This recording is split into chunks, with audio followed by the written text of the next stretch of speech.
Intel City, a platform where you can learn, teach, research, and repeat. आज की video में हमने image की अरिथमेटिक प्रॉपर्टीज़ को देखना है। अरिथमेटिक प्रॉपर्टीज़ जैसे कि एडिशन, सब्ट्रैक्शन, मल्टीप्लिकेशन, डिवीजन। तो हमने आज ये देखना है कि अगर इमेज में हम कोई कांस्टेंट वैल्यू ऐड करते हैं तो क्या होता है, सब्ट्रैक्ट करते हैं तो क्या होता है। इसी तरह अगर दो इमेजेस को मल्टीप्लाई किया जाए, डिवाइड किया जाए तो उससे क्या फ़र्क पड़ेगा इमेज पे। ये आज की वीडियो हमने देखना है और ये कैसे करते हैं मैटलैब में, ये भी हम देखेंगे। तो ऐसा करते हैं कि एक इमेज हम लोड करवाते हैं मैटलैब में। एक इमेज मेरा ये है जो कि JPG फॉर्मेट में है और इसको मैं स्टोर करवा देता हूँ I1 में। ठीक है, एक इमेज ये आ गया। अब इस इमेज को पहले तो हम ये देखते हैं कि इस इमेज में से हम इसके साथ हम क्या क्या कर सकते हैं। तो एक इमेज ये आ गया, इसको मैं फिगर करने के बाद इसको सब प्लॉट की कमांड देता हूँ यहाँ पे 1 to 1 और यहाँ पे IMShow यूज़ करके इसको मैं विजुलाइज भी कर लेता हूँ एक दफ़ा, ताकि पता चल जाए कि इसका साइज़ वगैरह क्या है। तो आप ये देखें I1 का साइज़ है 1024 क्रॉस 1024 क्रॉस 3। ठीक है, ये एक इमेज आ गया।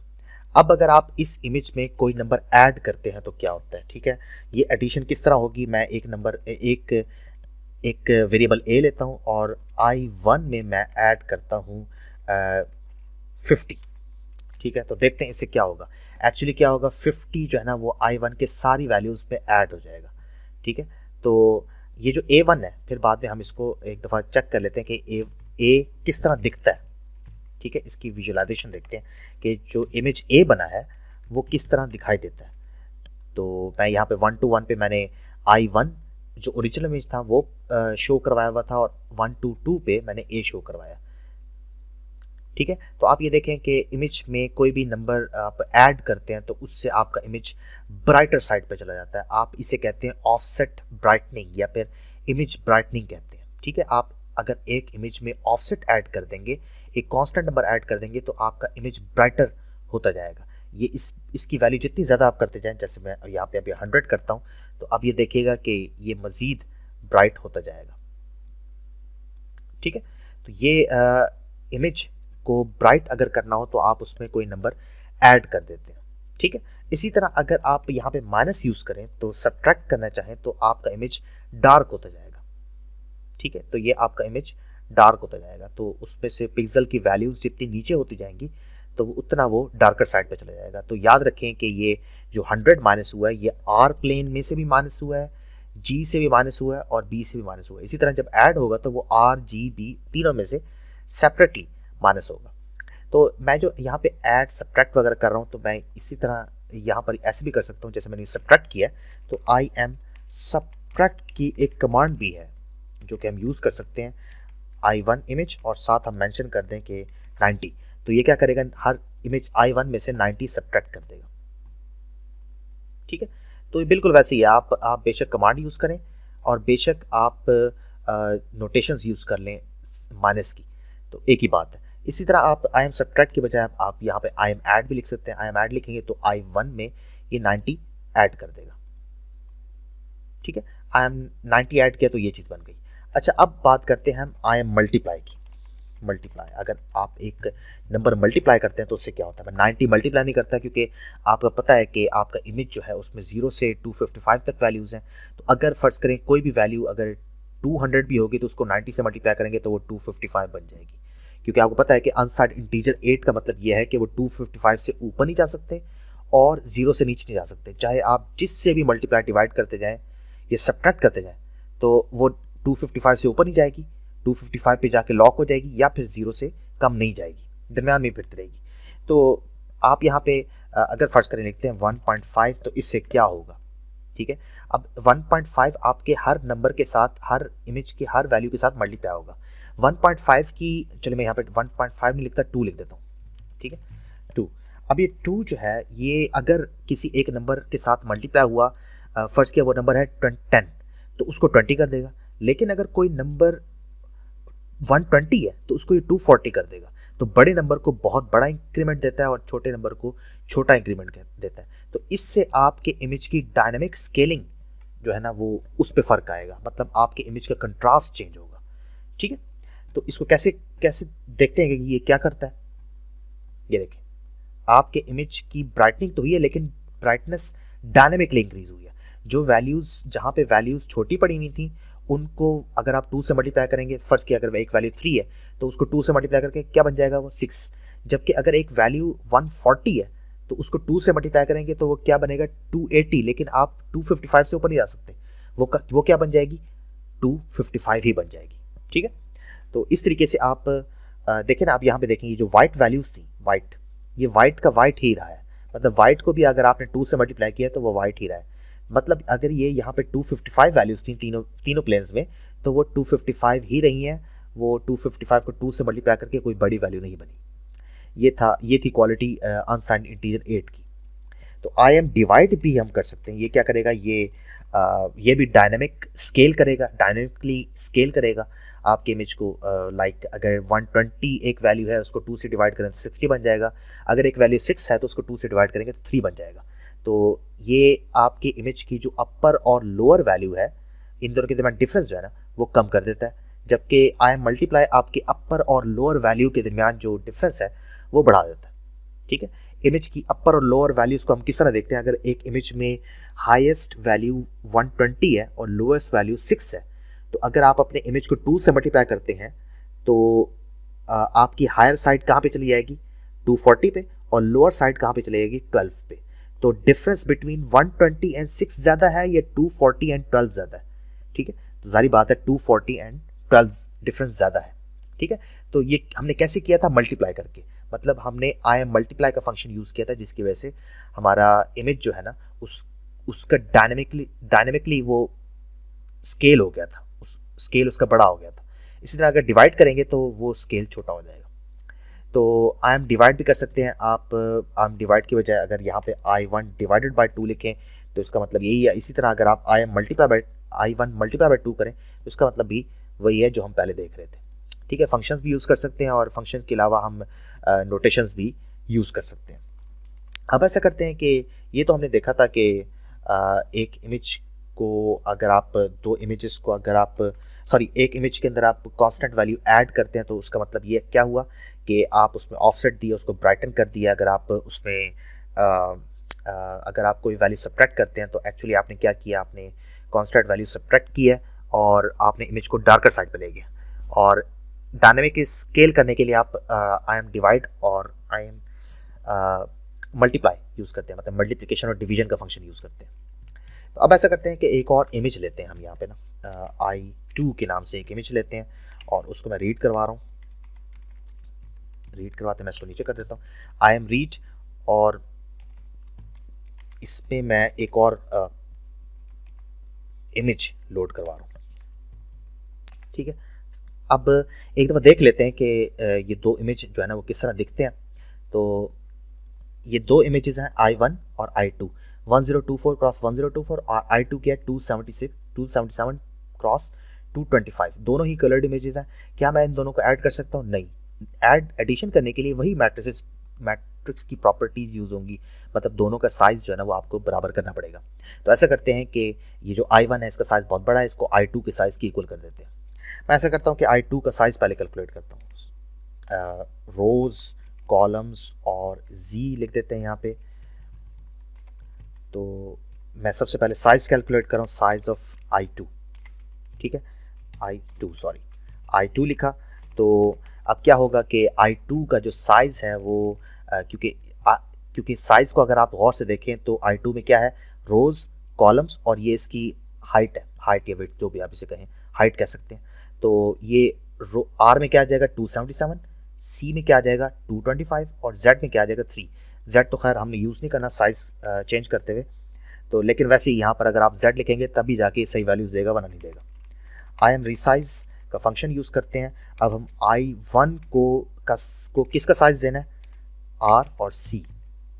ठीक है, जो I2 का साइज़ था R और C, मतलब I1 की रोज़ कितनी बना दो 277 और I1 के कॉलम्स कितने बना दो 225।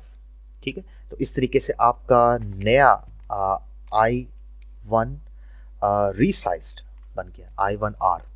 ठीक है, तो यहाँ पे हम I1R को भी देख लेते हैं। I1R मैं यहाँ पे क्योंकि 3 फिगर्स बनाने लगा हूँ तो उसके लिए मैं थोड़ी सी चेंजिंग करता हूँ। अभी हुआ यूँ है कि मैं यहाँ पे पहले सब प्लॉट करने के बाद अपने I1R देख रहा हूँ, फिर उसके बाद I2 देख रहा हूँ। इसको चेक करते हैं। देखिए दोनों का साइज़ बराबर हो चुका है। ये हमारा I1R है जिसको हमने साइज़ जिसका कम किया था, और ये हमारे पास I2 है जो कि एग्जैक्टली उतनी साइज़ का ही है। अब ऐसे करते हैं कि दो इमेजेस को ऐड करते हैं। ठीक है, ऐड करने के लिए हम IMAdd की कमांड भी यूज़ कर सकते हैं। IMAdd पहला इमेज जो था हमारा वो था I1R, क्योंकि हमने दोनों जो इमेजेस यहाँ पे यूज़ करने हैं उन दोनों के साइज़ इक्वल होने चाहिए, इसलिए मैंने पहले उनको रीसाइज़ किया और यहाँ पे हम इसको A में स्टोर करवा देते हैं।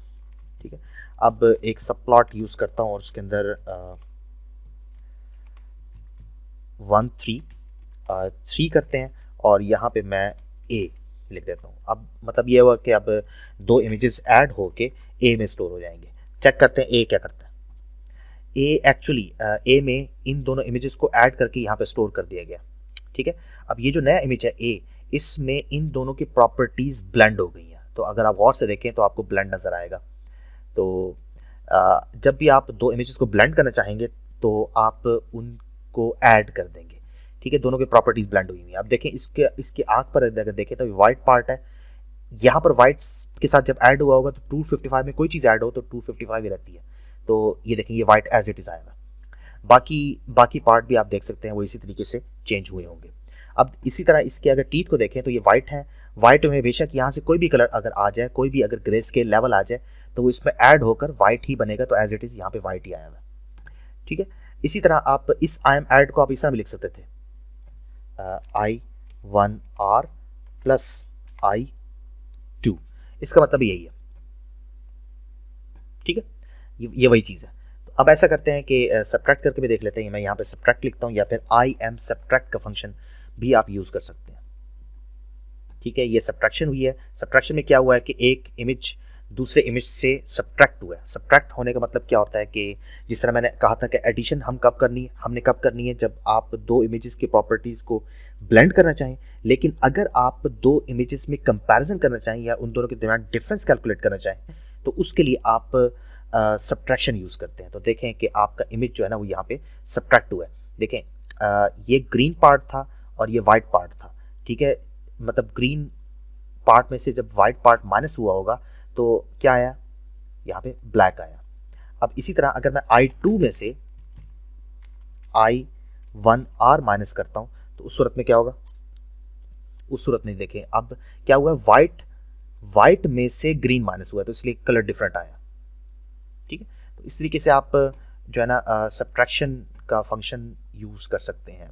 अब इसी तरह अगर मैं मल्टीप्लाई करना चाहूँ तो मल्टीप्लाई करने के लिए मुझे ये यूज़ करना पड़ेगा, dot multiplication, point by point multiplication. ये देखें ये मल्टीप्लिकेशन हो गई, इसे आप IMMultiply के फंक्शन से भी कर सकते हैं। ठीक है, और इसी तरह अगर आप डिवाइड करना चाहें तो आप डिवाइड भी कर सकते हैं, दोनों के पॉइंट बाय पॉइंट डिवीजन भी हो जाएगी। अब बात ये हुई कि डिवीजन का जो काम है और सब्ट्रैक्शन का काम है वो एक जैसा ही है, तकरीबन एक जैसा है। और इसी तरह जो एडिशन और मल्टीप्लिकेशन का काम है वो एक जैसा है। एडिशन और मल्टीप्लिकेशन में दो इमेजेस की प्रॉपर्टीज़ ब्लेंड होती हैं एडिशन में, लेकिन ब्लेंड प्लस डायनामिक स्केलिंग अगर आप करना चाहें तो आप मल्टीप्लिकेशन यूज़ कर लेते हैं। और इसी तरह अगर आप इमेज को डार्कर साइड पर लेके जाना चाहते हैं तो उसके लिए आप डिवीजन या फिर सब्ट्रैक्शन यूज़ करेंगे। तो ये छोटा सा इंट्रो था about arithmetic operations on images. अब ऐसा है कि मैं ऐसा करता हूँ कि यहाँ पे अपना इमेज एक यूज़ करता हूँ। फर्स्ट के ये मेरे पास एक इमेज है कोई भी I2 को मैं कन्वर्ट कर लेता हूँ ग्रे स्केल में, RGB टू ग्रे का फंक्शन मैं यूज़ करता हूँ और इसको ग्रे स्केल में कन्वर्ट कर देता हूँ और इसको स्टोर कर देता हूँ मैं G में। ठीक है, तो ऐसा करते हैं कि इस इमेज का हम नेगेटिव फाइंड करते हैं। नेगेटिव फाइंड करने के लिए क्या करना पड़ता है, मैं एक n यूज़ करता हूँ। और अगर आप अपने इमेजेस की लोअर वैल्यू को हायर वैल्यू में डाल दें और हायर वैल्यू को लोअर वैल्यू में डाल दें, मतलब अगर अपने इमेज में जो ब्राइट पार्ट है उसको डार्क कर दें और डार्कर पार्ट को आप ब्राइट कर दें, तो इसका मतलब ये आपने इमेज का नेगेटिव फाइंड कर लिया। दूसरे मानों में 255 में से अपनी इमेज को माइनस कर दें, सिंपल। ठीक है, अब ऐसा करते हैं कि तीसरे नंबर पे मैं जाके इस n को देखता हूं कि ये किस तरह दिखता है। ठीक है, तो ये आपके इस इमेज का नेगेटिव है, लेकिन बेहतर यही होगा कि अगर मैं इसका ग्रे यहाँ पे शो करवा लूँ। ठीक है, तो दूसरे नंबर पे आप ग्रे पार्ट भी नज़र आएगा और साथ उसका नेगेटिव भी नज़र आएगा। ये देखें, ये ग्रे पार्ट है और इसका नेगेटिव है। जो ब्राइटर पार्ट था वो अब डार्कर हो गया और जो डार्कर पार्ट था वो ब्राइटर हो गया। इसकी आंखें देखें, यहाँ पे ब्लैक है। ठीक है, तो इसी तरीके से सारा कुछ चेंज हो गया। अब इसकी इस जगह पे देखें तो ये भी वाइट है और यहाँ पे ये ब्लैक हो गया।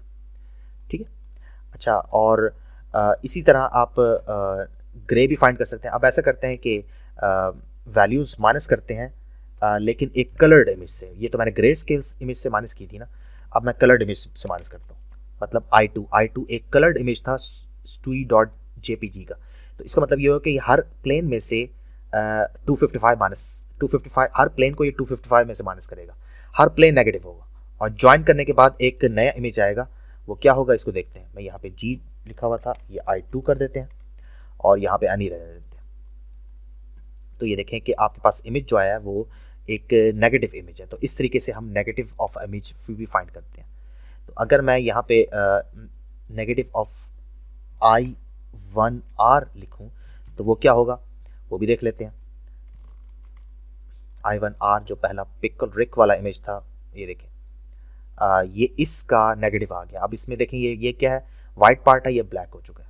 ठीक है, इसी तरह इसके ये देखें, ये वाला भी वाइट पार्ट है, ये ब्लैक हो चुका है। इसके टीथ देखें, वो ब्लैक हो चुके हैं। ठीक है, जहाँ जहाँ ब्लैक था वहाँ पे वाइट हो गया, जहाँ वाइट था वहाँ ब्लैक हो गया, और जहाँ पे जो दूसरा कलर था तो उसी लिहाज से वो उसका जो 255 में से माइनस करने के बाद जो कलर बनता है वो बन जाएगा। मतलब ग्रीन के साथ ये पिंकिश कलर बन जाएगा। ठीक है, तो अगर आपको ये वीडियो पसंद आई है तो उसको लाइक करें और चैनल को लाजमी सब्सक्राइब कीजिएगा। Thank you.